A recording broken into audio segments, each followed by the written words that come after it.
Merci, princesse Ngozi. Tu m'as beaucoup soutenue et je te suis énormément reconnaissante. Merci d'être toujours de mon côté. Malgré toutes les rumeurs sur moi au palais, tu es toujours là pour moi quand j'en ai le plus besoin. C'est mon devoir, Chioma, répondit la princesse Ngozi, avant de la prendre dans ses bras. Une semaine plus tard, c'était le jour où Chioma devrait se faire punir devant tous les villageois. Tous les villageois s'étaient rassemblés au palais, impatients d'assister à l'événement. Tout le monde parlait de Chioma, et tout le monde voulait qu'elle soit sévèrement punie. Au milieu de la foule se trouvait Chioma qui était à genoux. Alors qu'elle attendait le début de la cérémonie, son visage croisa celui du prince Emeka. On pouvait lire sur son visage de la haine et de la colère. Après quelques minutes d'attente qui semblaient une éternité, le grand prêtre arriva enfin. C'était un homme très âgé qui marchait l'air sûr de lui. Il avait une pipe en bouche qu'il fumait chaque fois qu'il prononçait ses incantations. Il s'agenouilla au milieu de la foule, posa des cauris au sol et commença à faire des incantations. Il commença à faire des allers-retours dans la cour. Ensuite, il resta quelques minutes le regard porté vers le ciel, comme s'il entendait quelque chose. Après de longues minutes, il fit face au roi et lui adressa une salutation de manière polie. « Vous êtes toujours le bienvenu dans notre palais, » répondit le roi. Pendant que la foule était calme et stressée, le vieil homme se tourna vers Chioma et lui demanda « Jeune fille, je te demande une dernière fois. Es-tu sûre que tu n'as pas tué ton mari, le prince Ikena ?»« Je n'y suis pour rien, répondit-elle tristement. Le vieil homme lui répondit à nouveau « Jeune fille, nous ne sommes pas ici pour jouer. Nos dieux sont sans pitié, et quand bien même tu es enceinte, ils te puniront si tu es coupable. C'est la dernière fois que je te poserai cette question. Es-tu impliquée dans la mort de ton mari, le prince Ikena ? Non, mon ancien, je ne suis pas impliquée dans sa mort et je ne ferai jamais une chose pareille. Bien, si vous êtes sûre d'être innocente, répétez ceci.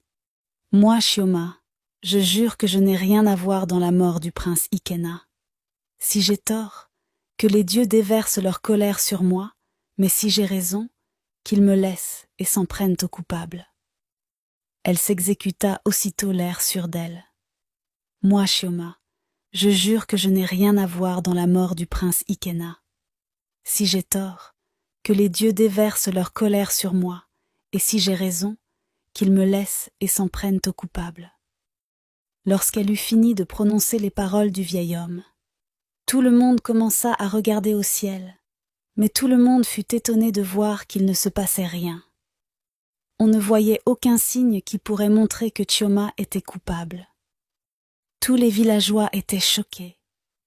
Ils n'arrivaient pas à croire que Chioma disait la vérité depuis le début et qu'elle n'avait vraiment rien à voir avec la mort du prince Ikena. Tout le monde se demandait comment cela pourrait être possible. Certains ne croyaient pas en son innocence, tandis que d'autres baissaient la tête, honteux de l'avoir injustement condamné et fait souffrir pendant tout ce temps. La reine Uzoma était sans voix. C'est à ce moment qu'un villageois cria dans la foule. « Pourquoi il ne se passe rien? Si cette jeune fille est vraiment innocente, pourquoi le coupable n'est-il pas toujours dénoncé ?» Tout le monde était curieux de comprendre. Le roi se leva et se tourna vers le vieil homme. « Pourquoi tout semble si calme tout d'un coup? Pourquoi les dieux ne réagissent-ils pas ?» Le vieil homme leva ses deux mains et le regard tourné vers le ciel, il se mit à réciter des incantations tout en fumant sa pipe qui dégageait beaucoup de fumée. Il s'agenouilla à nouveau au sol devant ses cauris et récita encore de longues incantations. La foule commença à s'impatienter. Après de longues minutes à faire des incantations dans une langue étrange, il se retourna à nouveau et fit face au roi. « Je n'ai pas de réponse, Sa Majesté. Les dieux ne m'ont donné aucune réponse. » Le roi était troublé. « Pourquoi les dieux ne disent rien? Pouvez-vous nous dire ce qui se passe? Ce que je peux vous dire, c'est que je n'ai reçu aucune réponse des dieux. Tout est noir, et je ne vois que des flammes et des fumées. Voilà tout ce que j'ai pu voir. La reine se leva en colère. Cette fille n'est pas innocente. Je ne sais pas ce qu'elle a fait pour que tout soit si calme, mais je sais qu'elle n'est pas innocente. C'est elle qui a tué mon fils. Elle pointa son doigt vers Chioma. Je ne suis pas idiote pour croire à tout ceci. Sache que je sais que tout ceci n'est qu'une manigance. Tu es une sorcière, et tôt ou tard, tu seras démasquée dans ce palais. Aujourd'hui, tu as réussi à t'échapper, mais sache que je ferai tout mon possible pour que la vérité éclate, et tout le monde pourra clamer haut et fort que tu n'es qu'une menteuse. Après ces mots, elle s'éloigna de la foule en colère, puis entra dans sa pièce. Le prêtre quitta le palais et s'en alla sans rien dire à qui que ce soit. Le roi, quant à lui, était dépassé par le cours des événements.